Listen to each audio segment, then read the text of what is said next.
The guard's name was Briggs. He had worked at the Indiana Youth Center for 4 years. He was 38 years old, 5'11", with the particular confidence of a man who had spent 4 years in a position of complete institutional authority over people who had no choice but to accept whatever he gave them. He was not cruel in the way that makes official reports. He was cruel in the smaller, harder-to-document way. The extra second before unlocking a door. The comment delivered just quietly enough that nobody else could quite hear it. The look that said everything he was not technically allowed to say. He had been waiting for Mike Tyson to arrive for 3 weeks.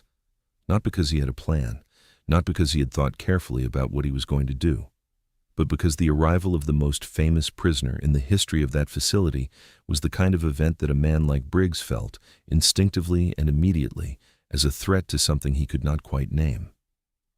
Mike Tyson's presence would reorganize the attention of everyone in that building, inmates, staff, administration. And in that reorganization, Briggs understood, without being able to articulate it, his own position would shrink. He could not stop Mike from arriving, but he could establish, privately and immediately, that inside these walls, fame meant nothing, and guards meant everything. March 26, 1992. Mike Tyson was processed into the Indiana Youth Center in the late afternoon. The intake procedure took several hours: strip search, medical evaluation, psychological screening, photographs, fingerprints, uniform assignment. Mike moved through all of it with the focused patience of someone who had decided, before he ever walked through the gate, that the way to survive this was to observe everything and react to nothing. By the time he was assigned to his cell block, it was early evening. The facility was transitioning into its nighttime routine: count, lockdown, lights out. Officer Patterson, the guard assigned to escort Mike to his cell, walked him through the facility quickly and professionally, pointing out the basics without making a production of any of it. Briggs was working the cell block that night. He saw Mike coming down the corridor from 50 feet away and felt something tighten in his chest that he would have described, if anyone had asked, as professional vigilance. He positioned himself near the entrance to the cell block, clipboard in hand, and watched Patterson bring Mike toward him. Patterson handed off the paperwork. Briggs looked at the forms, then looked up at Mike. "Tyson," he said. The tone was flat, deliberately, precisely flat, not hostile enough to be reportable, not neutral enough to be respectful. The tone of a man reminding someone of exactly where they stood. Mike said nothing, looked at him, waited. "Cell 24, Briggs said. "End of the block. You'll find out the rules tomorrow at orientation. Tonight, you stay in your cell." He paused, then added very quietly, the words that would define the next 3 days. "Whatever you were on the outside doesn't matter in here. In here, you're just another number. My number." Patterson had already turned and was walking back the way he came. Nobody else was in the immediate corridor. Mike looked at Briggs for a long moment. Briggs met his gaze with the practiced steadiness of a man who had done this many times, the deliberate holding of eye contact that said, "I'm not afraid of you. I have authority here, and you have none." Then Mike did something Briggs had not prepared for. He smiled, not a threatening smile, not a performance of confidence, a genuine, almost warm smile, the kind that reaches the eyes, directed at Briggs with the specific quality of someone who has just understood something interesting about the person in front of them. It was the smile of a man who is not insulted because he does not need the approval of the person insulting him. The smile of someone for whom "my number" is simply information about the person who said it, not about himself. Briggs felt the smile land in a way he could not account for. He had expected anger. He had expected the performance of control that men like Mike defaulted to when their status was challenged. He had prepared, somewhere in the back of his mind, for a reaction he could document, report, use. The smile gave him nothing. It was, in its complete absence of defensiveness, the most unsettling response he could have received. Mike said, quietly and without any edge, "Good night, officer," and walked to his cell. If you want more untold Mike Tyson stories like this one, stories that never made the news, never made headlines, never appeared anywhere except in the memories of the people who were there. Subscribe right now and hit the bell. We post every single day.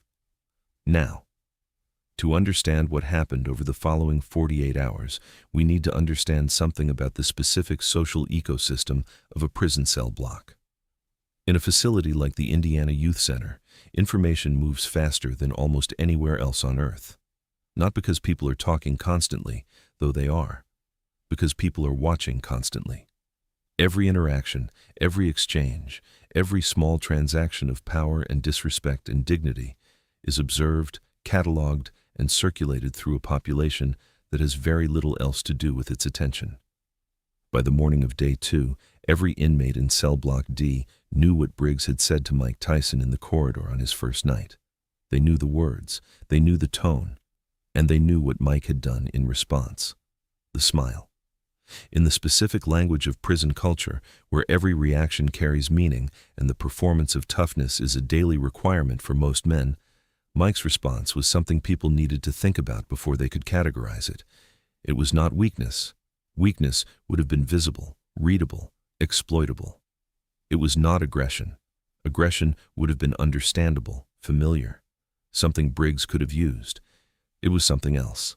Something that the inmates who heard about it kept describing in different words because none of the available words quite fit. He smiled like Briggs didn't matter, one inmate said. No, another one said. He smiled like Briggs thought he mattered. Both of them were right. And the distinction between those two things was what the inmates of cell block D spent day 2 quietly turning over in their minds. Briggs, for his part, spent day 2 doing what he always did. Running his section of the facility with the bureaucratic confidence of a man who had not yet processed that something had shifted. He interacted with Mike 3 times on day 2, morning count, lunch escort, evening count. And each time Mike was polite, cooperative, and completely, serenely indifferent to whatever Briggs projected at him. Not performatively indifferent, genuinely.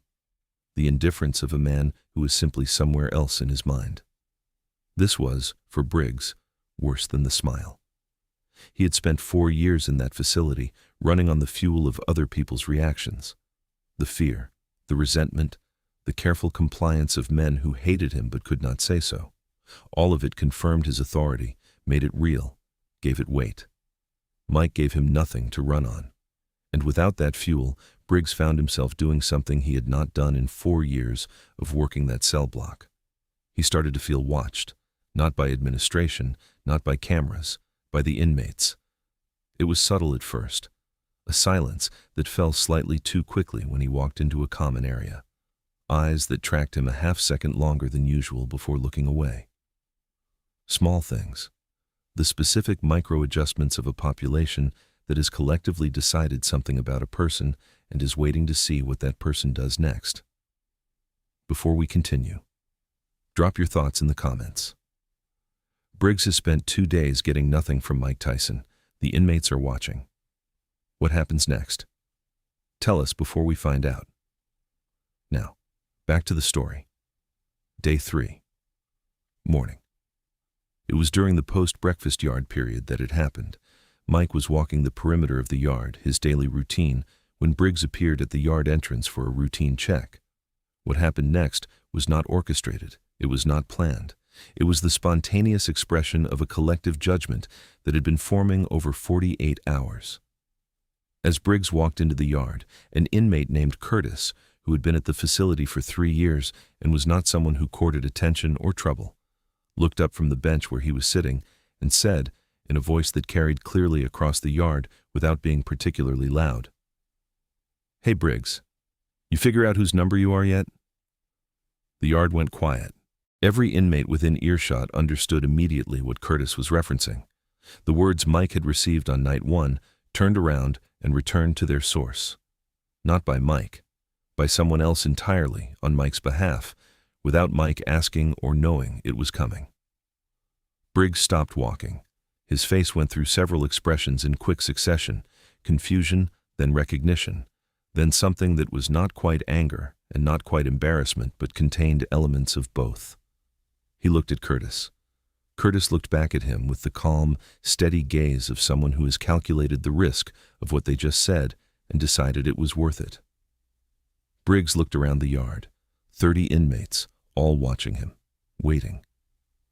Mike, still walking the perimeter on the far side of the yard, had heard it. He did not slow down, did not look over. Continued his walk with the same measured pace he had maintained since his first morning, as if the exchange had not occurred. Briggs had two options. He could escalate, write Curtis up, assert authority, make the moment about his response rather than about what had been said. Or he could let it go and walk back to his post.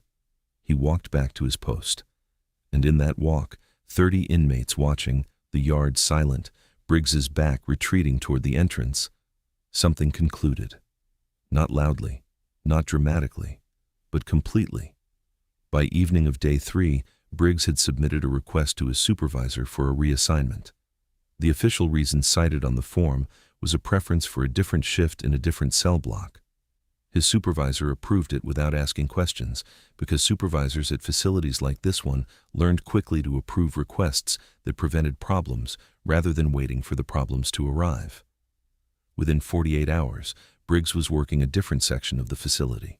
He would cross paths with Mike occasionally over the following months, in the way that staff and inmates inevitably cross paths in closed environments, and in each of those crossings he would be professional and correct and completely, carefully neutral.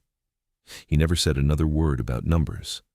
The inmates of Cell Block D told the story of those 3 days for years, not as a story about Mike doing something. As a story about something happening around Mike, because of Mike, without Mike having to lift a finger or raise his voice or do anything at all except smile once in a corridor on his first night, and then continue, without interruption, being exactly who he was. Curtis, asked once by another inmate why he had said what he said, thought about it for a moment. Because somebody needed to, Curtis said, and because he wouldn't. That was the thing about Mike Tyson's 3 days with Officer Briggs. The most powerful thing Mike did was also the first thing he did. He smiled. He said goodnight. He went to his cell. And then he simply continued being someone whose sense of himself was not available to be damaged by a man with a clipboard and a bad attitude and 4 years of small cruelties that had never before met anyone who didn't need his approval. Briggs had called Mike a number. By day 3, the only number that mattered in that yard was the number of inmates who had watched Briggs walk away and counted every step. That is the story of day 1, day 2, and day 3.